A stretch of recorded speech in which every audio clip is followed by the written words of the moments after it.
For kids in the late 80s and early 90s, Garfield was kind of a big deal. He arguably peaked at that time.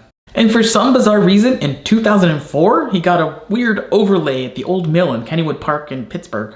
The ride update came more than a decade after that peak. I wrote it about another 10 years later. It was weird, but what am I doing? This is a Christmas special.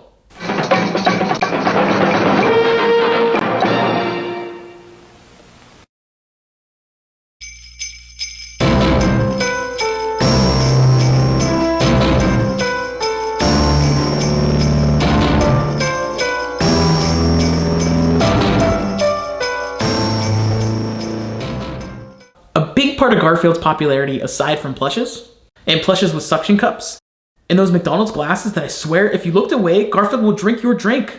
Another big part of being an elementary school student and a Garfield fan was getting those collections of Garfield comic strips at the Scholastic Book Fair. Some people were Garfield fans, some people were Calvin and Hobbes fans. I was a Garfield kid. Actually, I liked both, but for the purposes of this video, I was a Garfield kid. I'm a Garfield kid. As a Garfield kid, if I didn't get those comics at the Scholastic Book Fair, I'd hope to get them under the Christmas tree. For many, the most definitive Christmas specials come from Rankin Bass in the 1960s via Rudolph and Frosty. And while those are certainly special to me and impacted multiple generations of kids, being an 80s kid, the Muppets, Pee-wee Herman, yes, Pee-wee Herman, and Garfield are just as big as, if not a bigger part of Christmas. A Garfield Christmas first aired on December 21st, 1987, where I sat with my mom as we hit record on the VCR. But before we dive into the special, what is the appeal to a moody cat that overeats? First, that's just relatable, being moody and overeating. I'm recording this on Thanksgiving, ironically. But really, he was just so different, and really, he was dark. He was cynical, but still loving. He was emo before that was a thing. Maybe he was Gen X before that was a buzzword to describe a generation. I'm not sure. For me, this is Gen X. And really, I think these guys are more Gen X, and Generation X is possibly the first millennials. I do know this. He somehow felt real, unlike that fraud Heathcliff. Now, I personally loved Heathcliff, but Garfield would have passive-aggressively trashed him as a fraud. The special was produced by Film Roman, now most famous for The Simpsons, and was co-directed by George Singer and the company's namesake, Phil Roman. Poor George Singer was the low man on the directing totem pole and was only credited post-credits. Mr. Roman got his start as a director with A Charlie Brown Thanksgiving, creating a direct line from this to perhaps the most famous Christmas special ever. Merry Christmas, Charlie Brown! Mr. Roman continued to do everything Charlie Brown throughout the 70s and into the early 80s, at which point he transitioned to the new flavor of the new decade, Garfield. The special was written by Garfield creator Jim Davis. Garfield, of course, was voiced by Lorenzo Music. And I was personally thrilled to learn that Odie was voiced by Greg Berger. I'm familiar with Mr. Berger's work, but didn't realize he was Odie until now.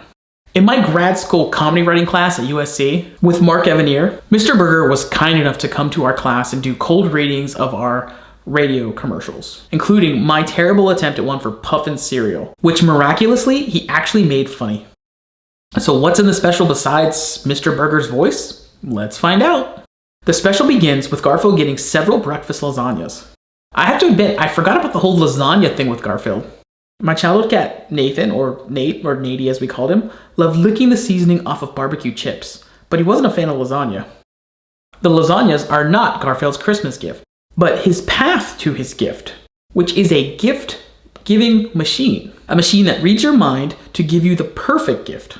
Of course, this is all a dream in the song, along with Garfield's lines, really lay out Garfield's materialistic view of Christmas. Things, stuff, gadgets, toys, greed, avarice. I love it. I wonder what lesson he's going to learn here. John, Garfield, and Odie head to the family farm. For the record, I grew up in the woods, but not on a farm. Although in the winter, I did have to go up to the chicken coop, crack the frozen water of their, well now ice, that was their drinking water, so they didn't die. Also, so I didn't die. That's my dad, who would have killed me. I'm joking, I think. Mom, am I joking? On the drive to the farm, John is his normal, utterly uncynical self, the opposite of his cat. It's such a wonderful relationship. John recounts why he loves Christmas. Garfield craps all over it. Strangely, adult me finds that I relate perfectly to both of them. At the farm, we meet Mom, Dad, and John's favorite brother, Doc Boy. Don't call me Doc Boy, and you've probably forgotten I'm your only brother. John's only brother, Doc Boy, and Grandma.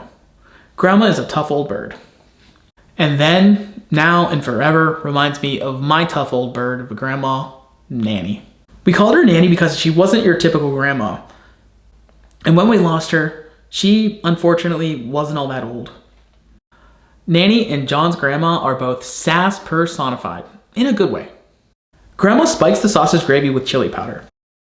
And Doc Boy prays, at first awkwardly, and then he rambles poetically, which is just as awkward. During dinner, Grandma and Garfield's relationship grows, as she hooks him up with heaps of table scraps.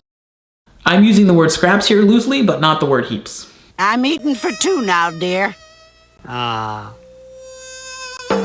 There's also a pregnancy joke that I'm 100, 1,000, 1,000,000 bajillion% sure flew over my head as a kid.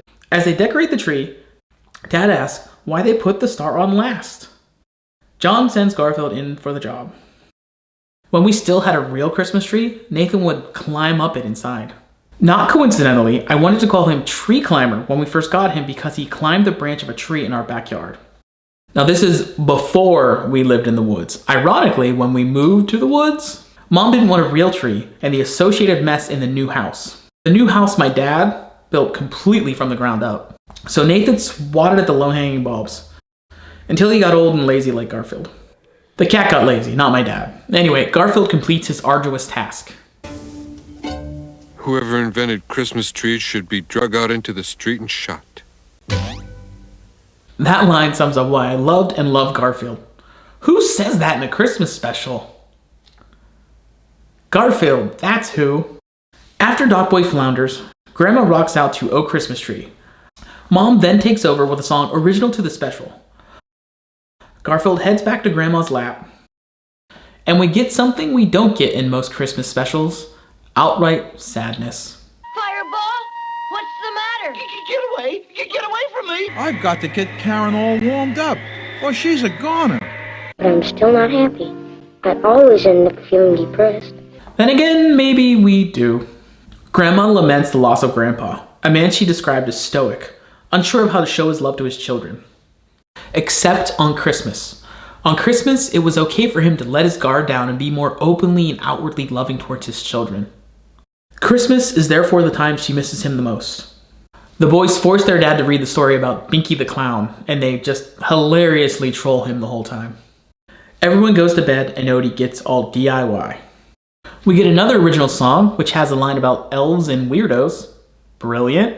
Elves and other weirdos. A song and a Christmas special with the word weirdos. While watching DIY Odie, Garfield finds a stack of old letters. The next morning, Garfield gives the letters to Grandma. It's sweet.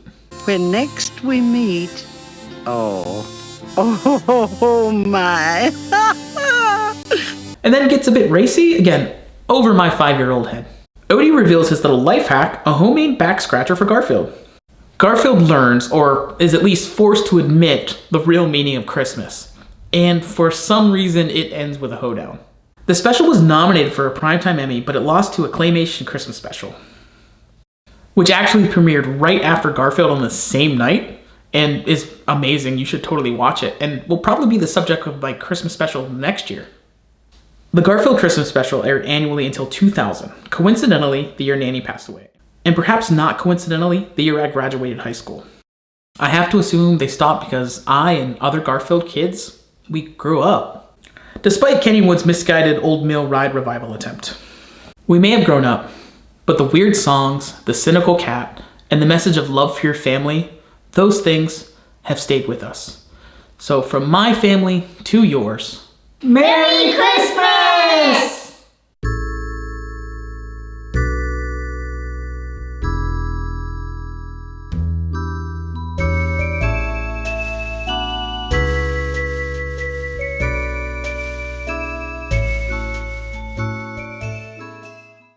Hey, that was pretty good. Good job, everybody. Why did I not say it? She's nervous. Did you say Merry Christmas? It's okay.